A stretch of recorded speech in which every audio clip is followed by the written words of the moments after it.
সমাধান কি? সমাধান প্রফেসরের পদত্যাগ চাচ্ছে। আমি মনে করি না যে স্যার পদত্যাগ করতে চাইবেন, কিন্তু একটা সমাধান আছে, সেটা হলো এই যে ঢাকা বিশ্ববিদ্যালয়ের যে প্রফেসর এই স্বপ্ন দেখেছিলেন 7 কলেজ নিয়ে বিশ্ববিদ্যালয়ের, সেই স্বপ্নটা যদি আজকের মধ্যে একটা কনক্রিট একটা ঘোষণা দিতে হবে, মানে একটা সলিড, একেবারে বাস্তবসম্মত, এবং এটা মানে দিলে পরে আমি মনে করি যে এই সমস্যার সমাধান হতে পারে। এরপর সমস্যা সমাধান দায়িত্ব রাষ্ট্রের কর্তা ব্যক্তিদের, আমরা শুধু পরামর্শ দিতে পারি, এছাড়া তো আমি কোনো পথ দেখি না। সব ভালো থাকবেন। আসসালামু আলাইকুম। 7 কলেজ এবং ঢাকা বিশ্ববিদ্যালয় এবং শাহবাগের শিক্ষকদের উপরে নগ্ন হামলা, সব বিষয়ে কথা বলা উচিত আমাদের। গতকাল দুপুরবেলা সম্ভবত ঢাকা কলেজ এবং 7 কলেজের কয়েকজন ছাত্রছাত্রী যারা ঢাকা বিশ্ববিদ্যালয়েরই অধিভুক্ত হলে, ঢাকা বিশ্ববিদ্যালয় হচ্ছে তাদের গার্জিয়ান, এই 7 কলেজের, সেই 7 কলেজের শিক্ষার্থী প্রতিনিধিরা যখন রেজিস্ট্রার ভবনে গেলেন, সেই রেজিস্ট্রার ভবনে একজন প্রভিসি, ঢাকা বিশ্ববিদ্যালয় বা বিভিন্ন বিশ্ববিদ্যালয়, বড় বড় বিশ্ববিদ্যালয় যেগুলো, সেখানে 2 জন প্রভিসি থাকে, একজন প্রভিসির কাছে গেলেন। সেখানে কি হয়েছে সেই ভিডিও কিন্তু আমরা দেখেছি। শুধুমাত্র ভালো ব্যবহার করলে, কথা বললে, তাদেরকে যদি বসাতো, প্রথম হ্যাঁ তোমরা আসছো, বসো বসো, এই ওদেরকে বসতে দাও, এই চা দাও।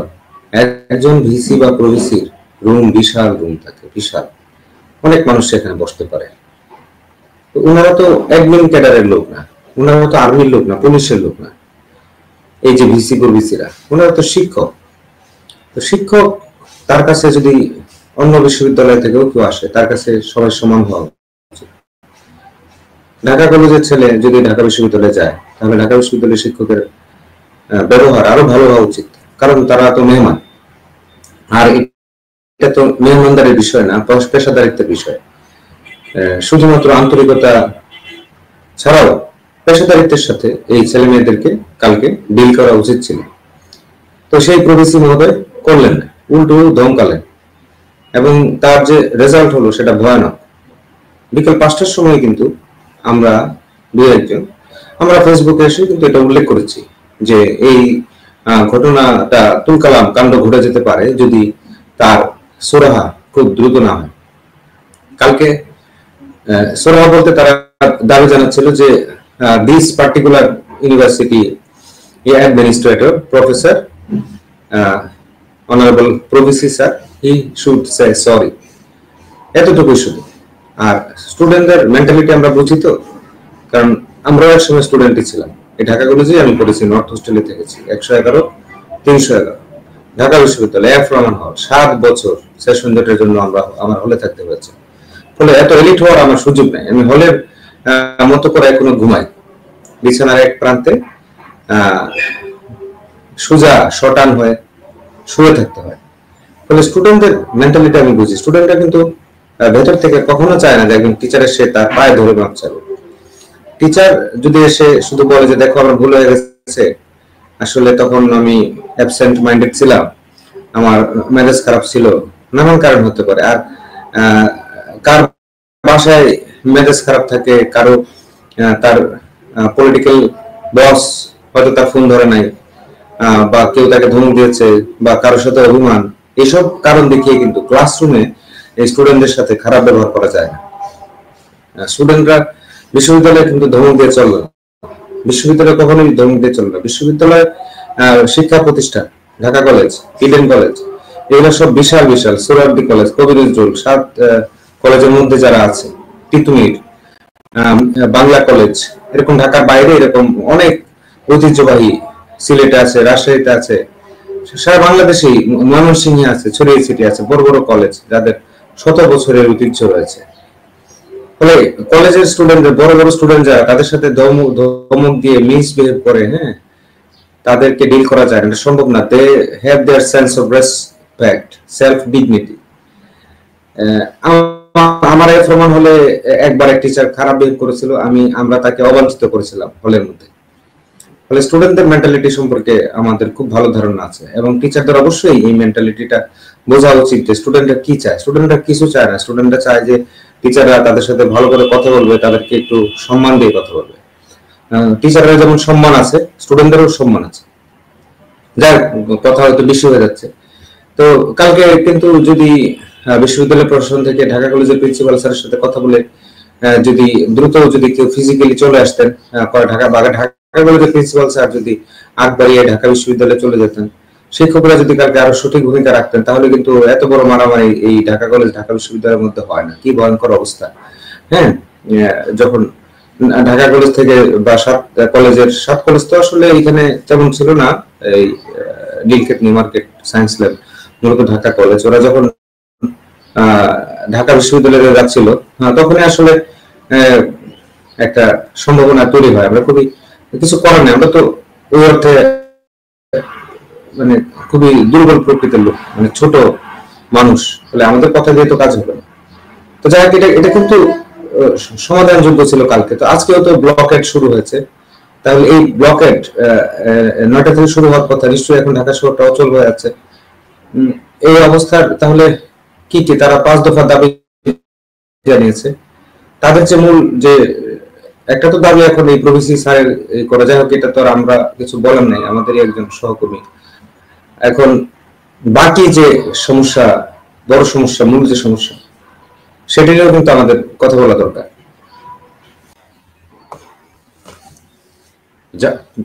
যাই হোক, এখন এই যে সমস্যা, আজকে সকাল থেকে ব্লকেড শুরু হওয়ার কথা, অলরেডি শুরু হয়ে গেছে আমার ধারণা। আমি কিছু ভিডিও দেখেছি, একদম রাস্তা শুনশান, হরতালের মতো ফাঁকা। এই যে এলিফ্যান্ট রোড, এই যে নিউ মার্কেট, তারপরে science laboratory area, Azimpur, Dhaka বিশ্ববিদ্যালয় এরিয়া তো তারা নিজেরাই বন্ধ করে দিয়েছে।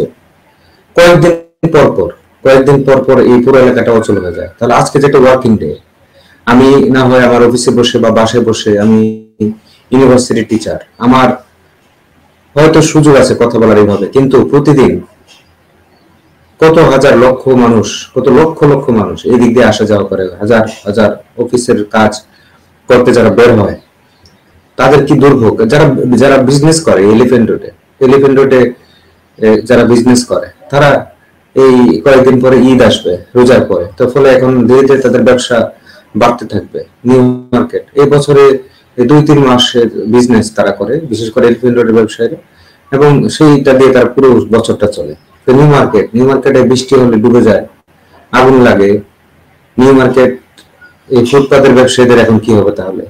গরিব মানুষ, তারা হকার, যারা ফুটপাতে বিজনেস করে, নিউ মার্কেটের ভেতরে যারা বিজনেস করে, সবাই তো ক্ষতিগ্রস্ত হবে, পুরো অর্থনীতি কলাপস করে কয়েকদিন পর পর। যেমন ঢাকা কলেজের ছেলেরা এবং যারা 7 কলেজের, তারা কিন্তু এর আগেও এই কয়েকদিন আগে আমরা দেখেছি যে টানা অবরোধ দিয়েছিল, আপনাদের নিশ্চয়ই মনে আছে।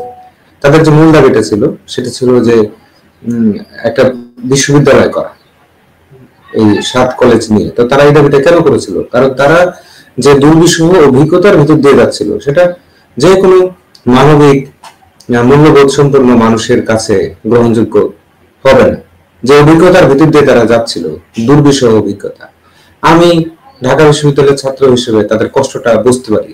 যে তারা যে ক্লাস করে, সেই ক্লাসরুমে ঢাকা কলেজের ধরেন গ্যালারি, এই গ্যালারিতে যখন ক্লাস হয়, তখন এই যে এতগুলো ছেলে ক্লাস করে, তখন এটা একটা ওপেন প্লেস, এটা এমন কোন মাল্টিমিডিয়া রুম না। তো তখন টিচার কি পড়ায়, স্টুডেন্টরা কি শুনে, আল্লাহ জানে। আমার কলেজের টিচাররা আমাদেরকে যখন পড়াতেন, তখন আমরা তো ইন্টারমিডিয়েট, তখন যে অবস্থা দেখেছি যে কোনো সাউন্ড সিস্টেম নাই। তারপরে একটা ক্লাসরুমের মধ্যে আমাদের এত গুণী শিক্ষক, এভাবে একটু আমার শিক্ষকদের সম্পর্কে একটু স্মৃতিচারণ করি সংক্ষেপে। খুবই গুণী সব শিক্ষক ছিলেন আমার ঢাকা কলেজের শিক্ষকরা। যাই হোক, এমনকি মানে বিশ্ববিদ্যালয় পর্যায়ে আমি এরকম অনেক শিক্ষক পাইনি। আমাদেরকে পৌরনীতি পড়াতেন যে ম্যাডামরা, দুর্দান্ত ছিলেন। যাই হোক, একটা ক্লাসরুমে 350 স্টুডেন্ট যদি থাকে, তাহলে টিচার কিভাবে পড়াবেন আর স্টুডেন্টরা কিভাবে পড়বে? এই দাবিটাই তারা মূলত করতে গিয়েছিল। এই প্রভিসি মহোদয় মানে স্মারকলিপি দিয়েছিল। ভর্তি পরীক্ষা বিষয় ছিল জটিল সবই, কিন্তু মূল দাবি ছিল ওই যে তাদের বিশ্ববিদ্যালয়ের দাবিটা আসলো কেন? যে তাদের অভিজ্ঞতা খুব খারাপ হচ্ছিল। ক্লাস নেয় তাদের টিচাররা, খাতা দেখে ঢাকা বিশ্ববিদ্যালয়।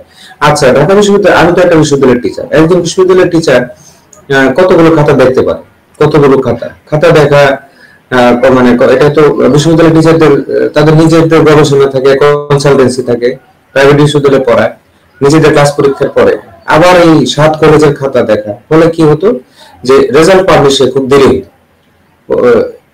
আরেকটা ছিল যে মার্কস মানে দেওয়ার বেলায় মানে মূল্যায়ন, খাতা মূল্যায়ন। এখন ধরেন ঢাকা বিশ্ববিদ্যালয়ের একজন ফিজিক্সের প্রফেসর, এটা খুব ভ্যালিড একটা ব্যাপার যে ঢাকা বিশ্ববিদ্যালয়ের ফিজিক্সের প্রফেসর যদি তিতুমির কলেজের ফিজিক্স ডিপার্টমেন্টের স্টুডেন্টের খাতা দেখে এবং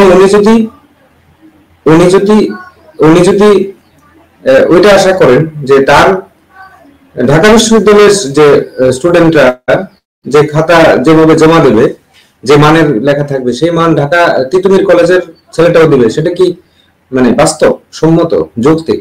কারণ তাদের না আছে ল্যাব ফ্যাসিলিটিস, না আছে লাইব্রেরি, তাহলে তারা প্রায় সমমেধা সম্পন্ন, কিন্তু কারণ অল্পের জন্য যারা ঢাকা বিশ্ববিদ্যালয়ে চান্স পায়নি তারা কিন্তু ঢাকা কলেজ, ইডেন কলেজ এসব কলেজে ভর্তি হয়। যেমন আমার ঢাকা কলেজ 1841 সালে প্রতিষ্ঠিত এবং এখানে অনেক মেধাবী ছেলেরা পড়াশোনা করে। ইডেন কলেজের মেয়েরও খুব কাছাকাছি, মানে তারা অল্পের জন্য পায়নি, অল্পের জন্য পয়েন্ট সামথিং এরকম, সব মেধাবী, আমি সবাইকে মেধাবী মনে করি। তো তাদের খাতা যখন স্যার বা ম্যাডাম দেখেন তখন স্বভাবতই তিনি করেন কি, খুব কড়া করে যখন খাতা দেখতে যান তখন তাদের এদিকে মার্কিং এর অসুবিধা হয়। ঢাকা বিশ্ববিদ্যালয়ের একজন বড় অধ্যাপক, একজন বিজ্ঞানী, তিনি তার ল্যাব ওয়ার্ক থাকে, তার অনেক রিসার্চ জার্নালের সাথে তার অনেক অ্যাফিলিয়েশন থাকে, ওনার অনেক পিএইচডি স্টুডেন্ট থাকে, অনেক এমফিল স্টুডেন্ট থাকে, থিসিস এর স্টুডেন্ট থাকে, তার রেগুলার যারা আন্ডার গ্রাজুয়েট স্টুডেন্ট তাদের স্টুডেন্ট থাকে। তার পলিটিক্স থাকতে পারে, কেউ আওয়ামী লীগ করে, কেউ বিএনপি করতে পারে, কেউ জামাত করতে পারে, কেউ মানে বাম করতে পারে, কত ধরনের করার পরে যখন উনি ওই স্টুডেন্টের কাছ থেকে ওরকম আবার খাতা আশা করেন, হ্যাঁ, আবার যারা রিয়েলি যারা স্টুডেন্টদের প্রতি দরদ রাখেন এবং খুব মনোযোগী শিক্ষক, তারাও যখন আশা করে যে ঢাকা কলেজের ছেলেটা ওইরকম ঢাকা বিশ্ববিদ্যালয়ের ছেলেটা বা মেয়েটার মতো সে এরকম করে লিখবে, বা ইডেন কলেজের মেয়েটা ঢাকা বিশ্ববিদ্যালয়ের মেয়েটার মতো করে সে ওরকম একটা অ্যান্সার করবে ফিজিক্স, কেমিস্ট্রি বা যে কোনো সাবজেক্টের হোক, তখন এই চাওয়াটাও কিন্তু অমূলক। কারণ আপনি তো তাকে লাইব্রেরি দেননি ঢাকা বিশ্ববিদ্যালয়ের মতো, আপনি তো তাকে ঢাকা বিশ্ববিদ্যালয়ের মতো ফ্যাসিলিটিস দেননি, ফলে খালি মুখে মুখে অ্যাফিলিয়েশন ঘোষণা করলে তো হবে না। তো এইসব কারণে সেশন জ্বর, তারপরে অনেক বেশি ফেল করে এই 7 কলেজের ছেলে মেয়েরা এইসব দাবি নিয়ে তারা অনেকদিন ধরে ঢুকছিল আর কি, ঢুকছিল। এর আগে আমরা দেখেছি আবু বকর নামে একটা ছেলে, তার চোখ নষ্ট হয়েছিল আবু বকরের অনেক আগে, এই শাহবাগের ওখানে মনে আছে আমার, কাটাবন থেকে শাহবাগের দিকে যেতে যে রাস্তা, আজিজ মার্কেটের উল্টা পাশে আশেপাশে। তো এটা হলো, তো মাঝখানে এক শিক্ষক ঢাকা বিশ্ববিদ্যালয়ের, উনি এই আইডিয়াটা দিলেন যে সম্ভব বিশ্ববিদ্যালয় করা সম্ভব, এই 7 কলেজের এই ঝামেলা শেষ হবে যদি বিশ্ববিদ্যালয় হয়। এই এরপর থেকে আমার এই যে 7 কলেজের ছেলে মেয়েদের মাথায় ঢুকলো যে তাই তো বিশ্ববিদ্যালয় করা সম্ভব। তখন তার এর দাবিতে বহু আন্দোলন করছে, বহু আন্দোলন করার পরে তাদেরকে এই উপদেষ্টা মহোদয়, আমাদের ওয়াহিদুদ্দিন মাহমুদ স্যার এবং আরো গুরুত্বপূর্ণ ব্যক্তিরা তাদের সাথে মিটিং করেছে, কথা বলেছে, এটা ঝুলিয়ে রেখেছে বিষয়টা। তো এখানে একটা বিষয় উল্লেখ যদি না করি অনেকে মাইন্ড করতে পারে, বলতে পারে যে আপনার স্যার এই জন্য উল্লেখ করেনি, সেটা উল্লেখ করছি যে এই 7 কলেজের যে অধিভুক্তির বিষয়টা আসে, 7 কলেজের অধিভুক্তি বিষয়টা যখন আসে তখন থেকে কিন্তু আমরা কয়েকজন, আমি আছি, তারপরে আরো কয়েকজন, তারা এটা বিরোধী যে এটা একটা অযথা অমূলক কাজ। কিন্তু এরপরও স্যারদের, বড় বড় স্যারদের কাজ, এটা আমাদেরই এক স্যার, ঢাকা বিশ্ববিদ্যালয়ের ভিসি স্যার, তারপরে জাতীয় বিশ্ববিদ্যালয়ের ভিসি স্যার যখন ছিলেন, তাদের আগের আওয়ামী লীগের আমলের কথা বলছি, এটা তাদের মধ্যকার একটা ব্যাপার। তারা তৎকালীন প্রধানমন্ত্রী শেখ হাসিনা, মাননীয় প্রধানমন্ত্রী শেখ হাসিনা, তাকে বলা হয়েছে, কনভিন্স করা হয়েছে এইভাবে যে এই 7 কলেজের অনেক উন্নয়ন হবে যদি ঢাকা বিশ্ববিদ্যালয়ের সাথে তার একটা অ্যাফিলিয়েশন ঘটে। তো ঢাকা বিশ্ববিদ্যালয়ের টিচাররা এটা তখন মেনে নিয়েছে সবাই। আমরা প্রতিবাদ করেছি বাইরে থেকে, সাবেক ছাত্র হিসেবে বলেছি সফটলি যে এটা করা মনে ভুল হচ্ছে। কারণ আমি জানি যে বিশ্ববিদ্যালয়ে কি সমস্যা থাকে, সেশন জট থাকে অনেক বিশ্ববিদ্যালয়ে। যেমন আমার 7 বছর লেগেছিল ঢাকা বিশ্ববিদ্যালয় থেকে বের হয়ে আসতে। এই অবস্থায় এটা যখন হলো তখন কিন্তু এই যে ঢাকা কলেজ, ইডেন কলেজ, তাদের মধ্যে স্বাভাবিক এরা তো ছোট মানুষ, ওদের মধ্যে একটা উত্তেজনা কাজ করলো, অ্যাফিলিয়েশন, এবং সার্টিফিকেটে লেখা থাকবে ঢাকা বিশ্ববিদ্যালয় অ্যাফিলিয়েশন বা ঢাকা বিশ্ববিদ্যালয়। এটা খুব স্বাভাবিক, কারণ সবাই ঢাকা বিশ্ববিদ্যালয়কে মনে করে যে বাংলাদেশের, মনে করার কিছু নেই, এটা তো বাস্তব। আমরা বলি যে কান্ট্রিজ প্রিমিয়ার ইউনিভার্সিটি আমরা বলি। তো এরকম 1921 সালে ঢাকা বিশ্ববিদ্যালয় প্রতিষ্ঠিত, এবং ঢাকা বিশ্ববিদ্যালয়ের ইতিহাস, ঐতিহ্য এটা বলে শেষ করা যাবে না। এটা নিয়ে অনেকের মধ্যে মিথ্যা অহমিকা কাজ করে। ঢাকা বিশ্ববিদ্যালয়ের মিথ্যা কেন বললাম, যে এটা সব বিশ্ববিদ্যালয়ে মেধাবী ছেলে মেয়ে আছে, সব বিশ্ববিদ্যালয়ে, সেটা কুমিল্লা বিশ্ববিদ্যালয় হোক, ওখানেও যেরকম মেধাবী, নতুন বিশ্ববিদ্যালয় হিসেবে বলছে, ত্রিশাল বিশ্ববিদ্যালয় এরকম মেধাবী ছেলে মেয়ে আছে, অনেক মেধাবী গ্রামের ছেলে মেয়েরা আসে মূলত পাবলিক বিশ্ববিদ্যালয়ে পড়তে। এবং ঢাকা বিশ্ববিদ্যালয়ে যেমন আমার জাহাঙ্গীরনগর বিশ্ববিদ্যালয়ে আমি যদি এক্সাম্পল দিই অতীত থেকে, ধরুন হুমায়ুন ফরিদি কিন্তু ঢাকা বিশ্ববিদ্যালয়ের স্টুডেন্ট না, জাহাঙ্গীরনগর স্টুডেন্ট। এরকম জাহাঙ্গীরনগরে মানে ভুরি ভুরি আছে যারা বস টাইপ স্টুডেন্ট, অনেক মেধাবী। দেশের সবচেয়ে ভালো যে গ্রাফিক ডিজাইনার আমাদের একটি ছাত্র, মানে আমার ডিপার্টমেন্টের না, সে সরকার রাজনীতি বিভাগের। এরকম ভালো নাচে, ধরেন ড্যান্সার, জাহাঙ্গীরনগর বিশ্ববিদ্যালয়। দেশের সবচেয়ে মডার্ন যে ড্যান্সার এখন আছে সেও জাহাঙ্গীরনগর বিশ্ববিদ্যালয়। এরকম বহুত উদাহরণ আমি অন্যান্য বিশ্ববিদ্যালয় থেকে দিতে পারবো। তো যাই হোক, তাহলে এই মিথ্যা অহমিকার ফলে প্রবলেমগুলি তৈরি হচ্ছে। এখন তাহলে সমাধান কি? আজকে ব্লকেট শুরু হলো, সমাধান কি? তো আজকে তারা একটা স্মারকলিপি দিয়েছিল যে এক ক্লাসরুমে 350 ছেলে মেয়ে কিভাবে ক্লাস করে। এটা আসলে তো সত্যি। আমাদের ডিপার্টমেন্টে আমরা যখন দেখি যে 80 জন 90 জন হয়ে যাচ্ছে, তখন আমাদের মাথা খারাপ হয়ে যায়। আমরা বলি যে না, 30-এর বেশি দেওয়া যাবে না, 40-এর বেশি দেওয়া যাবে না, 50-এর বেশি। আমরা বার্গেন করি ভাইস চ্যান্সেলর স্যার বা ম্যাডাম যিনি থাকেন তাদের সাথে। তারা বলে না, সরকারের দিক থেকে প্রেশার আছে। আমরা বলছি আমরা ভর্তি করবো না, কারণ 73 অধ্যাদেশ, বঙ্গবন্ধু আমাদেরকে সেই স্বাধীনতা দিয়ে গেছেন 73 অধ্যাদেশের মাধ্যমে, যে আমরা প্রোটেস্ট করতে পারি যে কোনো অন্যায়। আমাদের চাকরি সমাজে যায় না, সত্য কথা বললে। তো এটা নিয়ে তারা গিয়েছিল প্রভিসি মহোদয়ের কাছে যে স্যার এটা সেটা। তারপরে তো আপনারা ভিডিওতে সবাই দেখেছেন। এখন